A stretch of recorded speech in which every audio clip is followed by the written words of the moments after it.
Thanks. My first semester at the King's College, I checked off a lot of the boxes of a student that you would say, he's not going to last 4 years. I came to college severely depressed. I didn't get along with my roommates. I didn't particularly make connections with my house, didn't have a lot of friends, and I was a guy who preferred to find quiet spaces to think or read, living in Midtown Manhattan. It was a bad combination. I have a friend who, at the time, said he thought at NSO dinner, given some of the experiences I'd been through already, he thought at that point I was a goner. But I wasn't. I never considered leaving. And I think that speaks to some of the incredible things about King's and the special things that it offers to its students. Because that first semester, some of the things that impacted me most profoundly came in my classes, came from my professors, came from the things that I was learning. I learned in Christianity and society some different ways to think about the depression that I was dealing with. And so though I continue to struggle with it, I have different ways to think about it. And through conversations with Dr. Bradley, I was able to help get myself out of that. Through Foundations of Philosophy with Dr. Blander, we learned about the intellectual virtues, which became the way I framed my approach to education throughout college. It totally changed the way that I think about learning, so it continued to impact me to this day. I could run through every semester of college and pick out a class or a professor or a friend or a mentor who impacted me that semester, and we'd be here all day if I did that, so I'm not going to.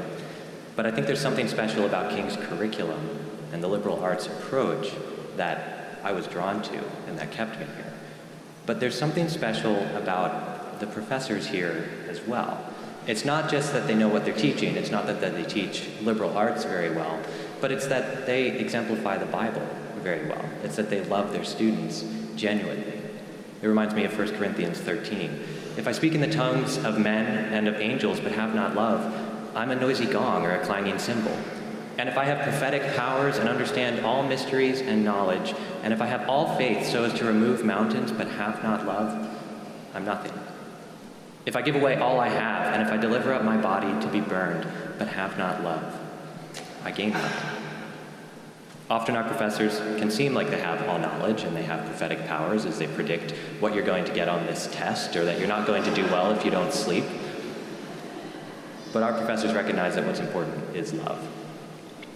TKC's mission statement reads in part, as we heard earlier, through its commitment to the truths of Christianity and a biblical worldview, the King's College seeks to transform society by preparing students for careers in which they will help to shape and eventually to lead strategic public and private institutions. But the important part of the statement is the first part, the commitment to the truths of Christianity and a biblical worldview. Quite frankly, nothing really has to follow that. And that's what our professors understand. It's what I've heard countless times from numerous professors in classes, is that what's important is having the biblical worldview, is understanding what the truth is, understanding that the commandments to love God and love your neighbor are what's paramount.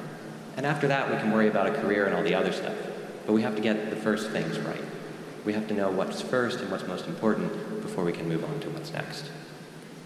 I'm going to talk about my senior thesis a little bit because I worked on it all semester and like 3 people are going to read it, so.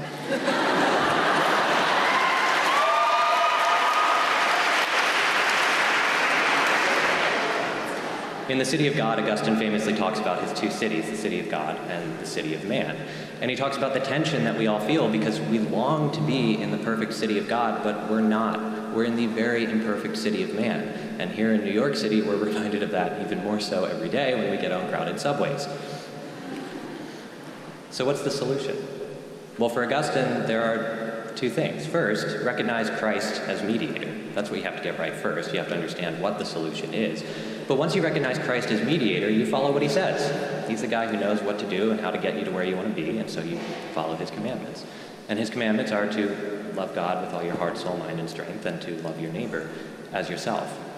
So if we want to make the city of God at least a little bit present in the city of man, we start by loving God, and we move from that to loving our neighbors. And if we do that, we'll see just a glimpse of the city of God, even now. And so as I go from King's into whatever field I'm going to pick, and as you go from King's into whatever fields that you choose, if you remember those truths that our professors have reminded us of countless times, you'll have a little bit of King's with you, and you'll have a little bit of the city of God with you as well. Thanks.